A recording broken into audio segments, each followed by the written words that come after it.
प्रधानमंत्री नरेंद्र मोदी ने नई दिल्ली में वर्ल्ड लीडर्स फोरम को संबोधित किया। पीएम ने कहा कि सुधार उनकी सरकार के लिए मजबूरी नहीं बल्कि प्रतिबद्धता है। प्रधानमंत्री नरेंद्र मोदी ने कहा, भारत ने पिछले 10 से 12 वर्षों में 25 करोड़ लोगों को गरीबी से बाहर निकाला है। प्रधानमंत्री ने कहा है कि भारत का हमेशा साझा भविष्य की भावना में विश्वास रहा है।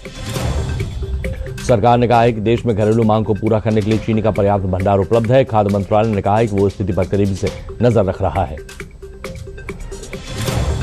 केंद्रीय गृह मंत्री अमित शाह ने सिलीगुड़ी में सशस्त्र सीमा बल के फ्रंटियर मुख्यालय में विभिन्न परियोजनाओं को आधारशिला दी।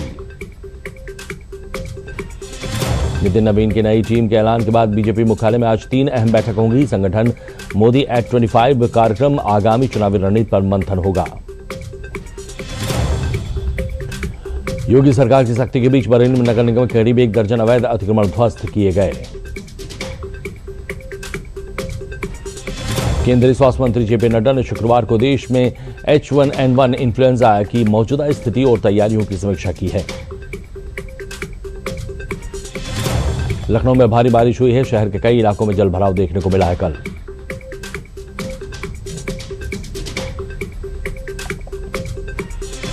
दिल्ली पुलिस और रैपिड एक्शन फोर्स ने जंतर मंतर पर जमा हुए प्रदर्शनकारियों को हिरासत में ले लिया है। जाति आधारित आरक्षण के विरोध में लोग यहां जमा हुए थे।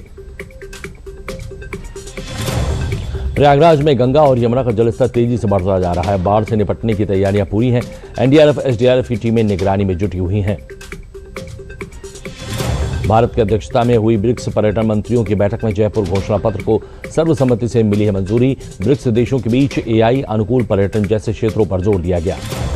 केंद्रीय मंत्री अश्विनी वैष्णव ने वैश्विक प्रतिस्पर्धा बढ़ाने के लिए 62,000 करोड़ रुपए से अधिक के बजट का आवंटन के साथ मोबाइल फोन विनिर्माण योजना का शुभारंभ किया। उपराष्ट्रपति सीपी राधाकृष्णन ने नई दिल्ली में आयोजित अंतर हृदय कनेक्ट मल्हार 2026 कार्यक्रम को संबोधित किया। इसके अलावा बांग्लादेश नेशनलिस्ट पार्टी के नेता मिर्जा फखरुल ने बांग्लादेश के 23वें राष्ट्रपति के रूप में शपथ लिए। कार्यवाहक अध्यक्ष ने उन्हें पद गोपनीयता की शपथ दिलवाई। रक्षा मंत्री राज्य मंत्री संजय सेठ ने रांची में खान खनिज संशोधन विधेयक 2026 को राज्यों के आर्थिक सशक्तिकरण और खनिज चोरी रोकने वाला कदम बताया।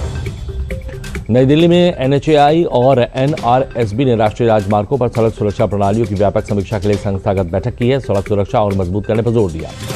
हापुड़ में देर रात पुलिस और 25,000 के इनामी बदमाश प्रदीप के बीच मुठभेड़ हुई। पुलिस की जवाबी कार्रवाई में घायल आरोपी ने असलहा और बरामद कर ली गई है। गोरखपुर में जीडीए ने करीब 10.5 एकड़ में विकसित की जा रही अवैध प्लॉटिंग ध्वस्त कर दी है। जीडीए उपाध्यक्ष अभिनव गोपाल ने कहा, अवैध प्लॉटिंग के खिलाफ अभियान जारी रहेगा। भारत के सात्विक साईराज, रंकी रेड्डी और Chirag Shetty men's doubles tournament से बाहर हो गए हैं। चीनी जोड़ी से सीधे गेम में मिली हार के साथ मेंस डबल्स में भारत की चुनौती खत्म हुई। भारतीय भाला फेंक खिलाड़ी नीरज चोपड़ा ने 88.05 मीटर के थ्रो के साथ दूसरा स्थान हासिल कर लिया है।